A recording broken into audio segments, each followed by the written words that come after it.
Hi guys, this is Regina with Inspire, and I want to welcome you back to the second part of the show. My mother is joining me here today. Thank you for being here. Her name is Tommie. She is 85 years old. No? 84? Yes. Okay, sorry. She's 84 years old and has been here for a minute, and I just really want to know truly, what do you think about what's been, how, things that's going on? It's really heartbreaking because it seems to me that we are retrogressing rather than progressing. When you ask about this, of course, I go back to the 60s, and I saw that happen. I lived that. And we felt like after the 60s blew over that we were making progress in every area as far as our country is concerned, that we were people. We were not just black, white, brown, whatever. We were people, and we were being accepted for who we are, not the color of our skin. And I go back to Martin Luther King, and that's what he really wanted for us, and I felt that we had gotten there. But the last 2 weeks has been heartbreaking. People are not loving each other. And I say, well, did we really progress? Or were we fooling ourselves? Just, putting the Band-Aid on it for a while and then it's gonna come back again? It's really just disgusting. But I do realize, and maybe I'm not supposed to say this, but we've left God out of so much. And when God is left out, then a nation goes haywire. And that's where we are now, I believe.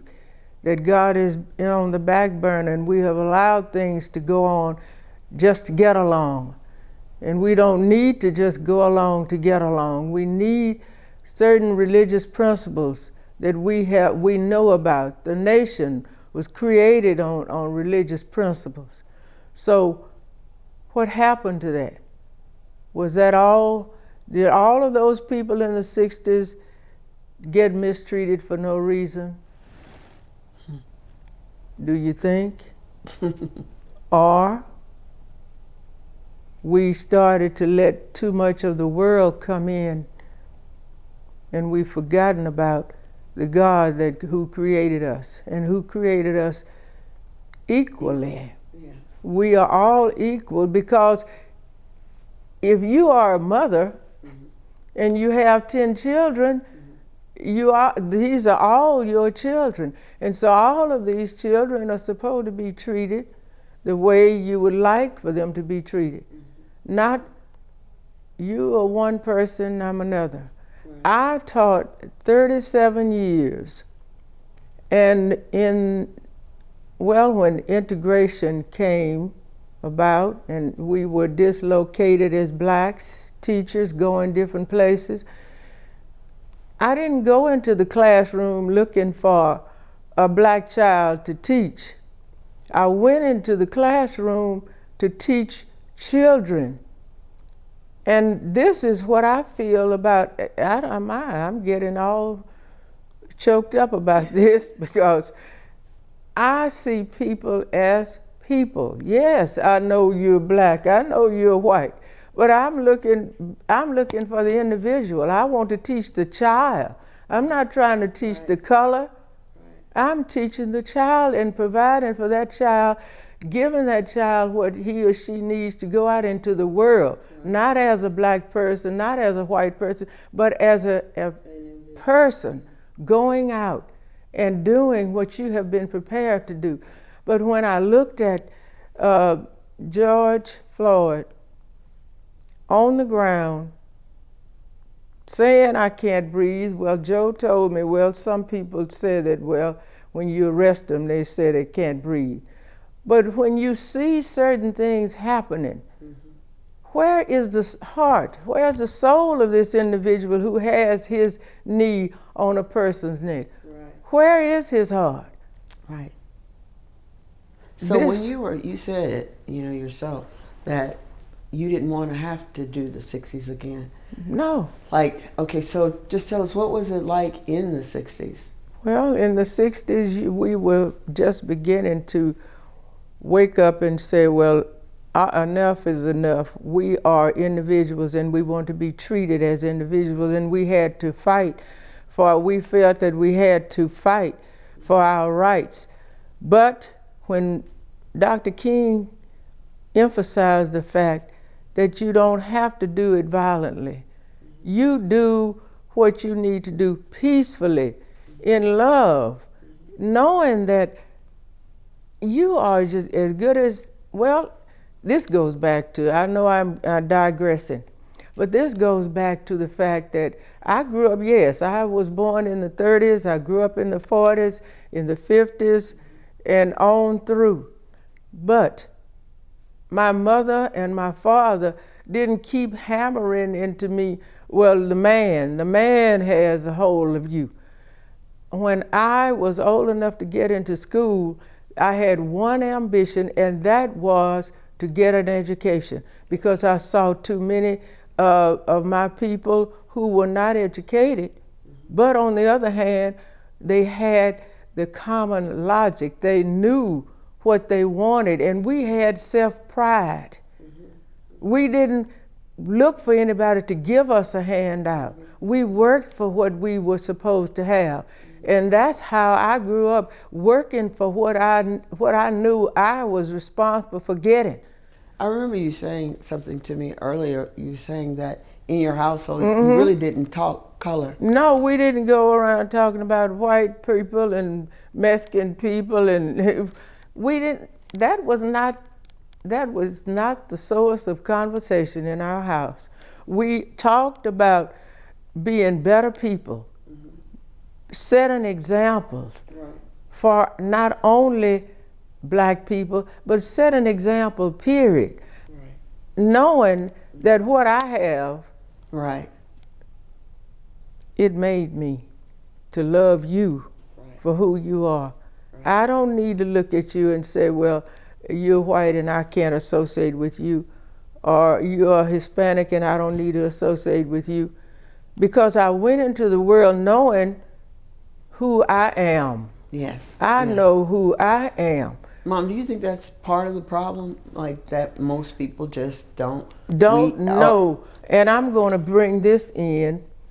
As black people, other races label us. We were niggers, then we were colored, then we were black.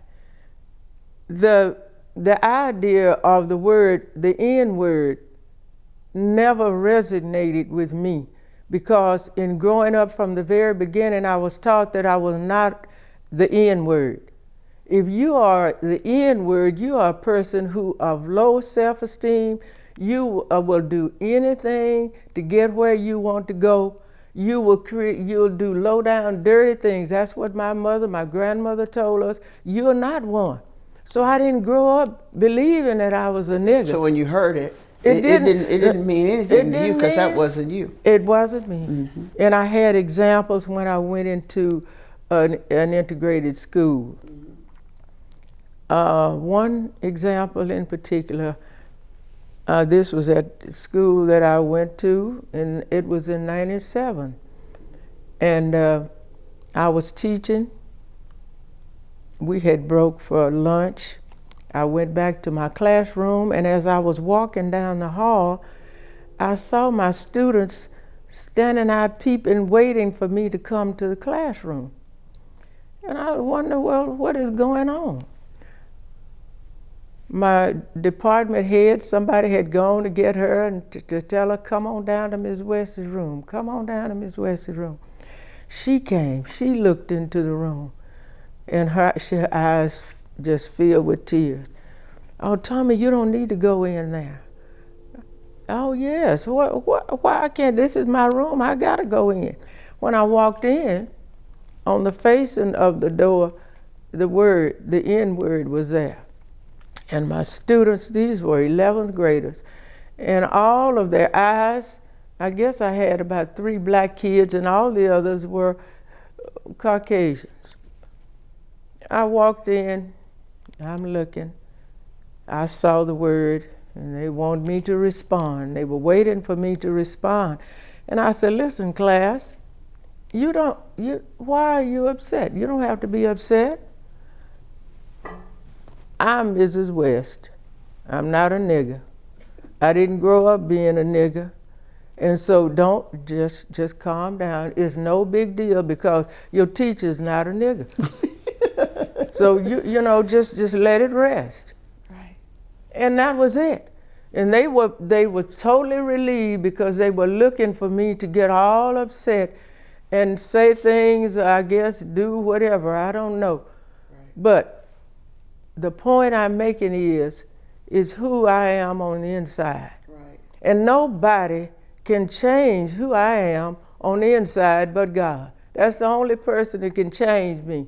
And He has changed me because I know who I am. Right. And I'm His first of all. Right. And I have white friends. We have gone from the 97 on up to right now. And they are friends of mine. And I would not exchange not one of them for anybody else. I love them, and I know that they love me, and that's it. And we just show love. We show love. Wow. I'm just hurt over this that is going on because love is out of the picture. How can I love you? How can I say, and you cannot be a Christian, if you can stand and mistreat another brother, how can you say that you are a Christian? If you are a Christian, then you love as God loves you. I was reading an editorial last week in the Conroe Courier, and it said that America has gotten away from God, and we need to get back to God. And if we get back to God, all of this will be fixed because He is the only one who can fix the problems that we are going through right now. God is the only source. And you can say anything that you want to say, but if your heart is not right, it's not going to change. Our hearts need to be changed. We need to show love, not seeing the person, but to seeing the inner man. Right. And loving that person for who he or she is. Pray, ask God for guidance for our leaders who are in control. We pray for our leaders, whether we like what they're doing or not. Prayer is the only thing that can change anyone. Right. Right. Wow. Well, you said a mouthful. I don't even know how to respond. You got me over here crying and carrying on. I'm like, oh my God. But that's really, it. That's it. That's it. That is the whole. That is the source of all. Right. That is the source, the one true source. Right. And if America was created on Christianity, where is it? Right. Where is it now? Right. And we can be examples to the rest of the world if we get it right. If we go back to God, we are supposed to be the examples for the rest of the world. Mm-hmm. That's it. Yeah, that's true. More than anything else. It is true. And I don't, you know what, I don't have any of my students, out of all of these 37 years, I don't have one that I just hated. You know, I might have hated the actions, but I didn't hate the child. Right. I didn't hate the child because I had children. Right. And whether my children were treated right or not, right, I was going to do the best that I could for the kids who came in my presence, in my room. Right. I'm going to treat them the way my kids, I wanted them to be treated. Right, right. By the time you got ready to retire, I mean, most of the kids and stuff, they were calling you not Miss West, they were Mama calling you West. Mama West. From McCullough, Yeah. from McCullough on to the Woodlands High School. The kids were calling Mama you Mama West. West. Yeah. Yeah. And I've had them. I've asked them, well, why? Why do you like me? What is it about me? And these are white kids. And they said, yes. Yeah. Yeah. Ms. West, you treated all of us the same. And I did. I didn't want to know who was rich at McCullough or the Woodlands High. I didn't need to know who was rich, because I'm going to treat all of my students who come into my room the way that I wanted my children to be treated. Well, you definitely have plenty of letters, pictures, you know, at the house where, you know, it's shown that you are just truly what you're saying right now. And I know you have a group of friends that truly reflect that. Yes. That we can and we True should friends. Operate regardless, you know, in love towards each other, regardless right. of the color of our skin. That's right.